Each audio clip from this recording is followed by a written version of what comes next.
Hi guys, this is Grandpa again.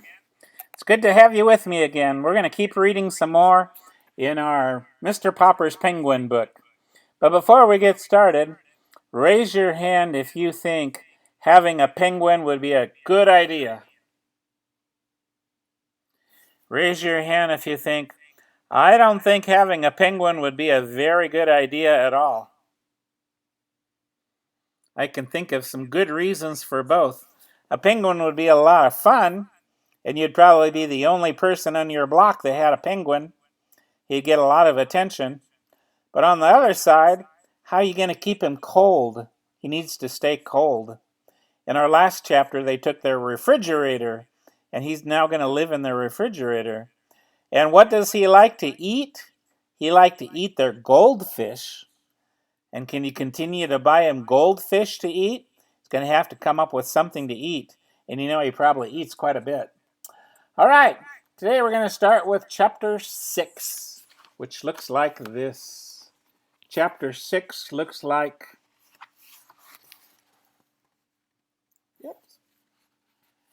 Got to figure this out here. There we go. Chapter 6 looks like this. V-I. The V stands for 5. The I stands for 1. So it's 5 with 1 more than 5, which is 6. So we're on chapter 6 in our book.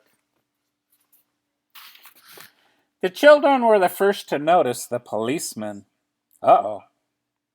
Look, Papa, said Bill. There's a policeman at the back door. Is he going to arrest you? Gook, said Captain Cook, walking with dignity to the door and trying to poke his beak through the screen. Is this 432 Proudfoot Avenue? It is, answered Mr. Popper. Well, I guess this is the place, all right, said the policeman, and he pointed at Captain Cook. Is that thing yours? Yes, it is, said Mr. Popper, proudly. And just what do you do for a living? Asked the policeman. Papa is an artist, said Jenny. He's always getting paint and calcimine all over his clothes, said Bill. I'm a house painter, a decorator, said Mr. Popper. Won't you come in? I won't, said the policeman, unless I have to. Ha ha, said Bill. That policeman is afraid of Captain Cook. Gaw, said the penguin, opening his red beak wide, as if he wanted to laugh at the policeman. Can it talk? Asked the policeman. What is it? Is it a giant parrot? It's a penguin, said Janie. We keep it for a pet. Well, if it's only a bird, said the policeman, lifting his cap to scratch his head in a puzzled sort of way. From the way that fellow with the tool bag yelled at me outside, I thought there was a lion loose in here. Mama says Papa's hair looks like a lion's sometimes, said Bill. Keep still, Bill, said Janie. The policeman doesn't care how Papa's hair looks. The policeman now scratched his chin. Well, if it's only a bird, I suppose it's going to be okay, if you keep him in a cage. We'll keep him in the icebox, said Bill. You can put it in the icebox for all I care, said the policeman. What kind of a bird did you say that it is? It's a penguin, answered Mr. Popper. And by the way, I might want to take him walking with me. Would it be all right if I keep him on a leash? I tell you, said the policeman, honestly, I don't know what the law about penguins is. Or without a leash on the public streets, I'll have to ask my sergeant. Maybe I need to get a license for him, suggested Mr. Popper. Well, it's certainly big enough to get a license, said the policeman. I'll tell you what you do. You call up the city hall and you ask them what the rules about penguins is. And good luck to you, Popper. He's kind of a cute little fella. Looks almost human. Good day to you, Popper. And good luck to you, Mr. Penguin. When Mr. Popper telephoned the city hall to see about a license for Captain Cook, the Penguin did his best to disconnect the telephone by biting the green cord. Perhaps he thought it was some new kind of eel. But just then Mrs. Popper came back from market, and she opened a can of shrimps, so that Mr. Popper was soon left alone at the telephone. Even so, he found it was not so easy to learn whether or not he needed to get a license for this new strange pet. Every time he would explain what he wanted, he'd be told to wait a minute, and much later a new voice would ask him what he wanted. This went on for a considerable time. At last, a new voice seemed to take a little interest in the case. Pleased with this friendly voice, Mr. Popper began again to tell about Captain Cook. So, is this an army captain? Is he a police captain? Or a navy captain? No, he's not, said Mr. Popper. He's just a penguin. Will you repeat that, please? Said the voice. Mr. Popper repeated it. The voice suggested that perhaps he had better spell out the word. Penguin. Penguin, said Mr. Popper. Penguin. Oh, said the voice. You mean that Captain Cook's first name is Benjamin? No, not Benjamin. Penguin. It's a bird, said Mr. Popper. Do you mean, said the phone in his ear, that Captain Cook wishes a license to shoot birds? I am very sorry. The bird hunting season does not open until November. And please try to speak a little bit more distinctly, Mr. Topper. Is that what you said your name is? My name is Popper, not Topper, shouted Mr. Popper. Well, Mr. Potter, now I can hear you quite clearly. Then you listen, roared Mr. Popper, now completely outraged. If you folks at the city hall don't even know what penguins are, I guess you haven't any rule saying that they have to be licensed. So I will do without a license for Captain Cook. Now just a minute, Mr. Popwell. Our own Mr. Treadbottom of the Bureau of Navigation of Lakes, Rivers, Ponds, and Streams has just come in. I will let you speak to him personally. Perhaps he knows this Benjamin Cook of yours. In a moment, a new voice was speaking to Mr. Popper. Good morning. This is the Automobile License Bureau. Did you have this same car last year? And if so, what was the license number? Mr. Popper had been switched over to the county building. He decided to hang up.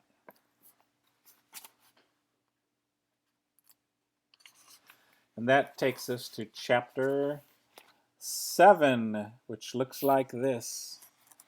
7 looks like VII. V is 5, 6, 7. Chapter 7. And at the bottom of the page it says 44. 44 on page 44.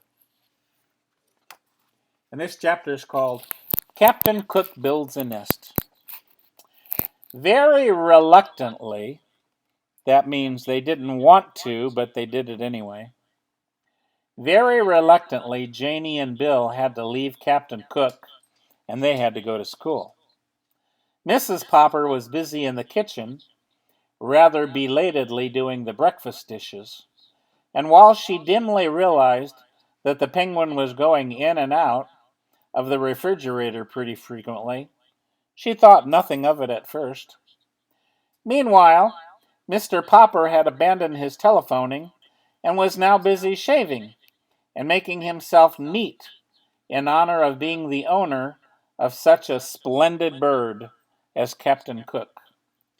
But the penguin, though thus neglected for the moment, was by no means being idle.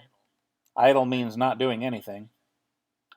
With the unusual excitement and having to go to market earlier than usual, Mrs. Popper had not yet got around to straightening the house. She was an excellent housekeeper. Still, with 2 children like Janie and Bill, and a husband with such untidy ways, there was no denying the fact that she had to pick up the place rather frequently. Captain Cook was now attending to the picking up. Into the corners of every room he prowled and he poked and he pecked with a busy thoroughness. Into every closet he stared with his white circled eyes. Under and behind all of the furniture he crowded his plump little figure with little subdued cries of curiosity, surprise, and pleasure.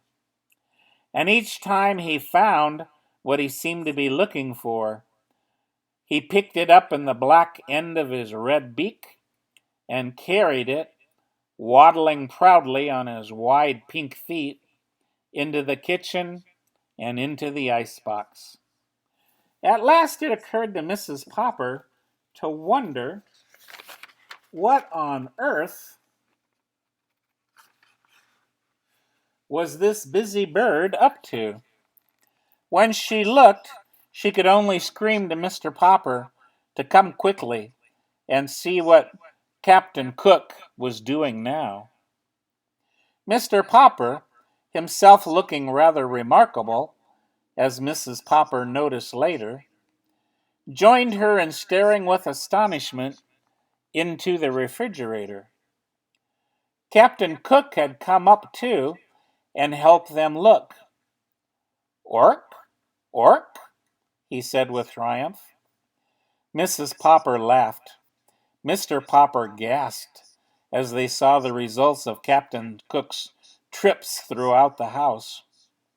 There were 2 spools of thread, 1 white chess bishop, 6 parts of a crossword puzzle, a teaspoon, a closed box of safety matches, a radish, 2 pennies, a nickel, and a golf ball, 2 pencil stubs, 1 bent playing card, and a small ashtray, 5 hairpins, an olive, 2 dominoes, and a sock, a nail file, 4 buttons of various sizes, a telephone slug, 7 marbles, and a tiny doll's chair, 5 checker pieces, a bit of graham cracker, a Parcheesi cup, and an eraser, a door key, a button hook, and a crumpled piece of tin foil, half of a very old lemon, the head of a china doll, Mr. Popper's pipe, and a ginger ale cap, an ink bottle cork, 2 screws, and a belt buckle, 6 beads from a child's necklace, 5 building blocks, a darning egg, a bone, a little harmonica, and a partly consumed lollipop, 2 toothpaste lids, and a small red notebook. "Well, I guess this is what you call the rookery," said Mr. Popper. "Only he couldn't find any rocks to build his nest with."